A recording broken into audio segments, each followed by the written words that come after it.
Oke, selamat pagi. Di video yang ini akan dilanjutkan kembali materi yang deferred annuity ini. Nah, kemarin balik lagi ke soal ini, ada beberapa pilihan. Yang sudah dibahas itu yang pertama dan ketiga, nah yang kedua itu belum. Yang kedua itu ceritanya jadi seperti ini, dengan annuity selama 10 tahun. Mulai akhir tahun ke-11 ialah 1 Januari 2025 sampai 1 Januari 2034. Nah, jadi kita catat dulu yang diketahui.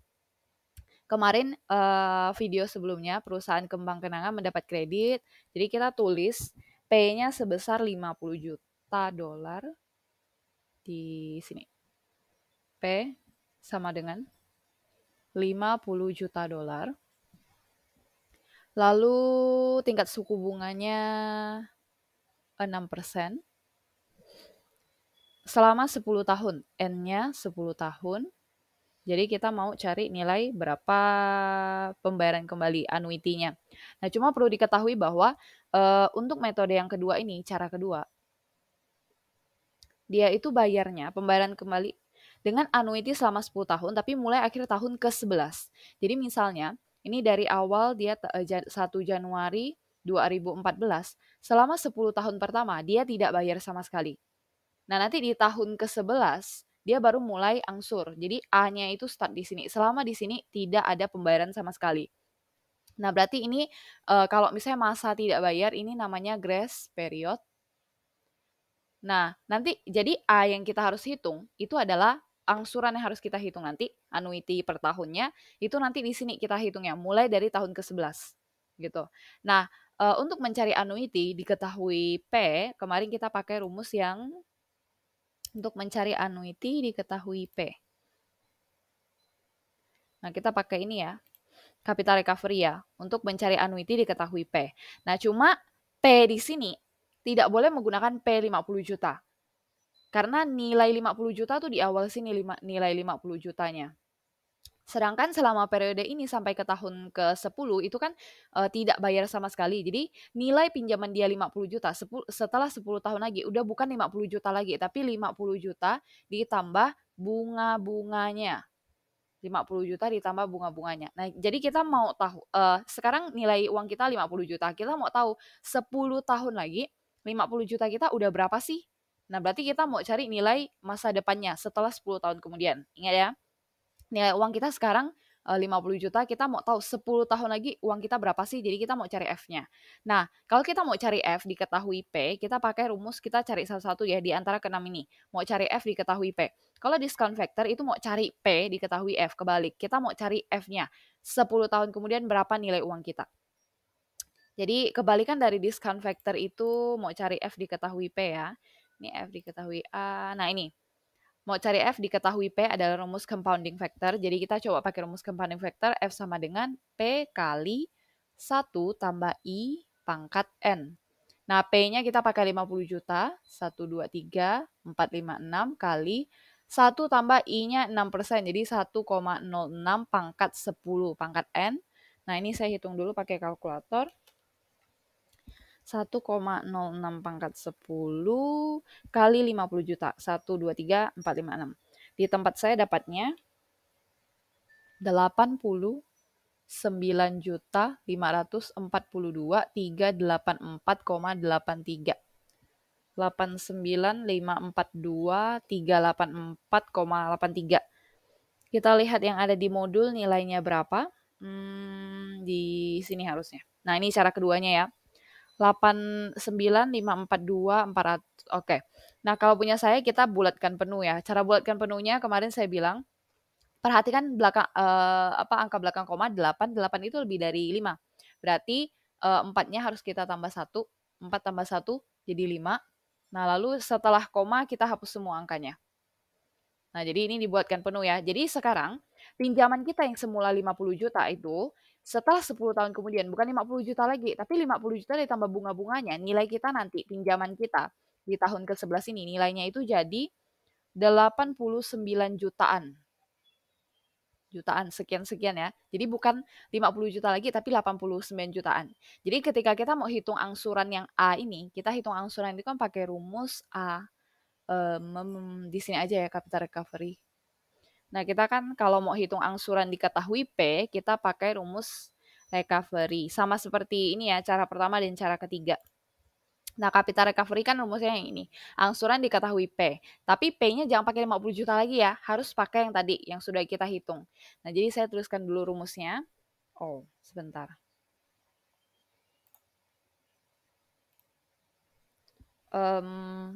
P dikali I 1 tambah I pangkat N per 1 tambah I pangkat N kurang 1. 1 plus I pangkat N per 1 plus I, oke. Nah, P-nya jangan pakai 50 juta. Ingat tadi uangnya setelah 10 tahun kemudian jadi 89 jutaan, jadi kita P-nya pakai yang ini. 89 jutaan 542.385. 89.542.385 dikali dengan I-nya 0,06, 0,06, terus dikalikan dengan 1 plus I 1,06 pangkat 10. Ini 1 ya, 1,06. 1,06. Aduh, jelek banget tulisannya. 06. Oke, lalu per 1 plus I, jadi 1,06 pangkat 10 lagi, kurang 1. Oke, ini saya hapus dulu. Ini saya coba hitung ya. Jadi, bentar, saya buka dulu jawaban yang tadi. Cara kedua, oke. 1,06 saya kerjakan dari yang atas dulu. 1,06 pangkat 10 kali 0,06 bagi 1,06 pangkat 10 dikurang 1. Hasilnya 0,13an sama dengan yang di sini. Cuma saya nggak tulis karena nanti harus dibulatkan jadi angkanya nanti kurang tepat. Lalu dikalikan dengan ini 89.542 385. 89.542.385. Hasilnya 12 165 941,02. Nah, nanti kalian coba hitung juga ya, lihat hasilnya sama atau enggak. Kalau misalnya ada yang beda, nanti komen aja di grup WA atau di GC. 12 165 941,02. Nah, ini juga sama. Sorry, enggak kebuka. Nah, sekarang juga sama, jadi kita bulatkan penuh, lihat angka belakang komanya ternyata 0. Nah, jadi 1 ini tidak perlu ditambah 1, ya udah jadi hasilnya ini. Sekitar angsurannya itu sekitar 12 jutaan. Nah, jadi kalau kalian perhatikan, kalau di jawaban ini kan bedanya itu ada di satuan dan puluhan. Jadi nggak masalah kalau beda di koma-koma belakangnya aja. Nah, cara pengerjaan inilah yang namanya deferred annuity. Jadi kita nggak perlu bayar di awal-awal, belum bayar, itu namanya grace period, baru dibayar tahun selanjutnya. Nah, cara ini itu sama dan akan dilanjutkan di contoh soal selanjutnya. Jadi ada di halaman selanjutnya kalau kalian perhatikan yang ini, kalau misalnya selama grace period bunga tidak dibayar, dan juga kalau misalnya bunga tidak dibayar itu contohnya sama dengan ini ya. Jadi contoh yang barusan dijelaskan yang cara 2 itu yang awal-awal, ini adalah asumsinya selama grace period bunganya tidak dibayar sama sekali.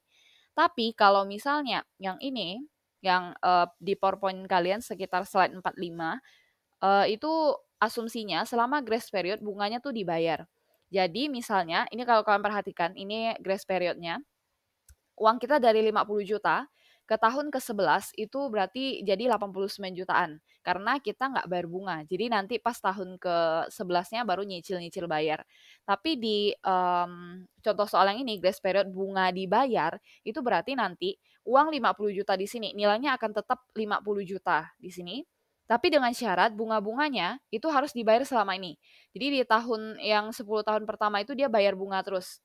Tiap periode bayar bunga, bayar bunga, bayar bunga, bayar bunga, bayar bunga, bayar bunga. Nanti pas di tahun ke-11 ya udah tinggal bayar pokoknya aja, angsur pokoknya aja. Nah, jadi kalau bedanya itu ya, Kalau misalnya grace period tidak dibayar, maka cara kerjanya sama kayak tadi. Kita compoundingkan dulu, baru kita cari capital recovery. Tapi kalau misalnya bunganya dibayar terus, ya udah, kita langsung rumus capital recovery aja. P-nya sama, tapi nanti kita paling hitung aja berapa sih bunga yang harus kita bayar setiap tahun gitu. Dikaliin aja. Ini bunganya dikaliin dengan nominal hutangnya, udah gitu aja. Itu bedanya. Sebentar saya hapus papan tulisnya dulu. Oke, jadi papan tulisnya sudah saya hapus. Sekarang kita coba kerja yang ini ya.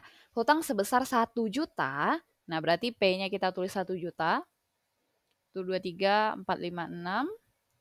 1 juta dolar. Pembayaran kembalinya selama 50 tahun. Nah, selama 50 tahun nih. Sebentar. 50 tahun periodenya. Nah, perhatikan.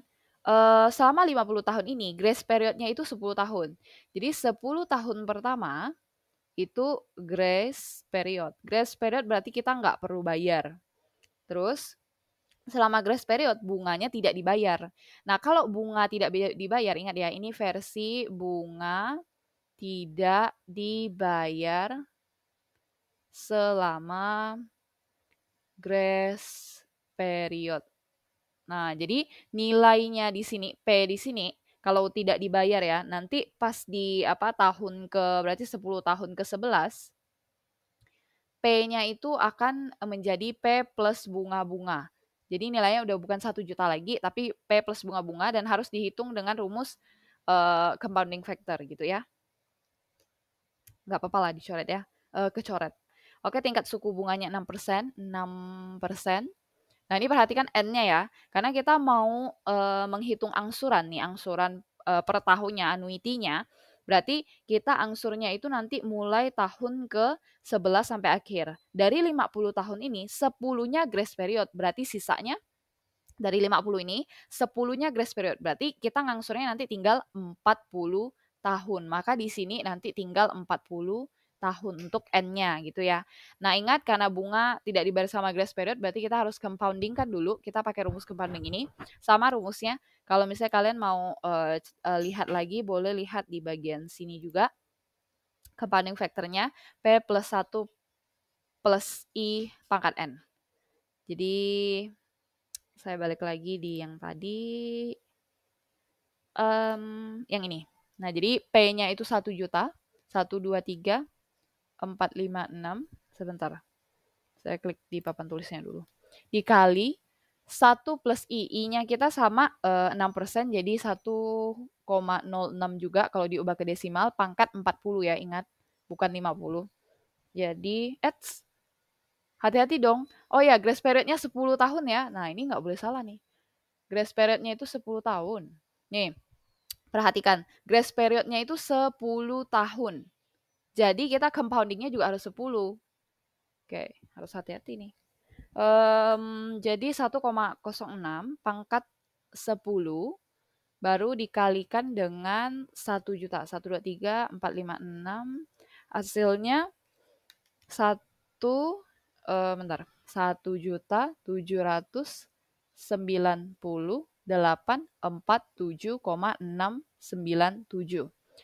1.790.847.697. Nah, ini saya minta bulatkan penuh. Jadi karena bulatkan penuh 6 itu lebih dari 5, jadi ini saya tambahkan 1. 7 ditambah 1 jadi 8. Lalu belakang koma dihapus semua. Oke, kalau sudah berarti tinggal 1.790.848. Oke, benar ya. Nah, jadi angsuran kita, P kita nilainya, sebelumnya kan 1 juta ya di sini ya. 1 jutaan. Cuma selama 10 tahun karena kita nggak bayar, jadi nilainya nanti 1 jutanya itu berubah jadi 1,7 jutaan. Itulah, sebesar ini ya. Nah, nanti ketika di tahun 11 kita mau hitung angsuran, berarti kita harus hitungnya pakai capital recovery. Kenapa pakai capital recovery? Sama seperti alasan sebelumnya. Nih, capital recovery ini kita mau cari annuity per tahun, bayaran per tahunnya berapa, diketahui P. Nah, memang diketahuinya juga P ya, tapi nilainya bukan 1 juta.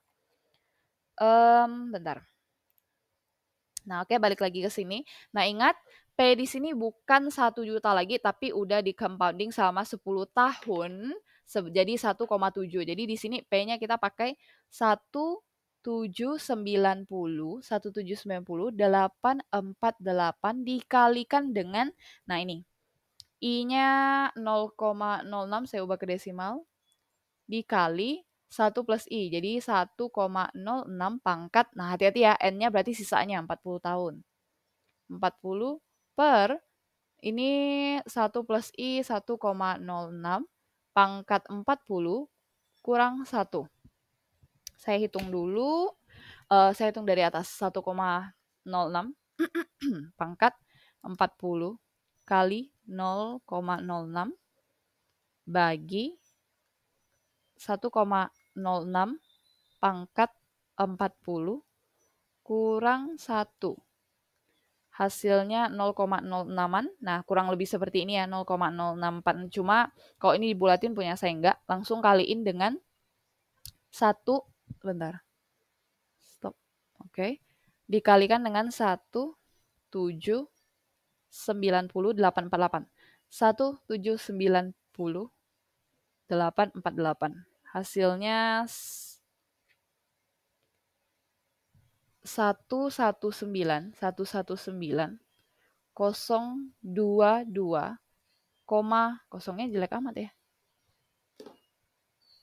119,022,5087.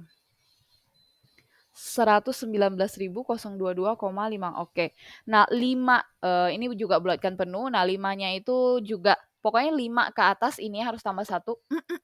Jadi karena itu 5, ini yang saya tambah 1, 2 tambah 1, 3. Lalu dibulatkan penuh. Nah, jadi nilainya 119.023. Nah, jadi kalau kita pinjam 1,7 kalau misalnya total angsuran kita, total yang harus dibayar itu 1,7 jutaan, diangsur selama 40 tahun, maka tiap tahunnya harus bayar $119.023 gitu ya. Nah, jadi ini ada cara penghitungan. Nah, sekarang ini kalau misalnya grace period nggak bayar bunga. Kita lihat di contoh selanjutnya nih. Di sini, kalau misalnya selama grace period itu bunganya dibayar. Nah, itu jadi gimana tuh? Saya lihat dulu sama nggak soalnya. 1 juta 6% sama 50 sama grace period bunga dibayar. Oke. Berarti hapus di bagian ini nggak perlu karena kita nggak perlu compounding kan. Lalu bentar. Nah, untuk bagian ini juga nggak perlu pakai ini karena kita nggak perlu compounding kan.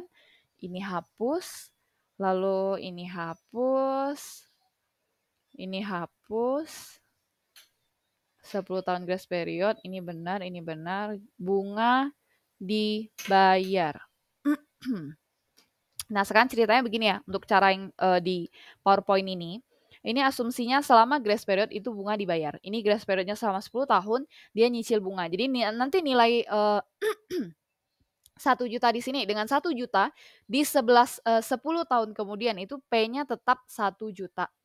Loh kok bisa begitu? Karena bunganya setiap tahun di awal tahun 10 selama grace period ini dibayar terus.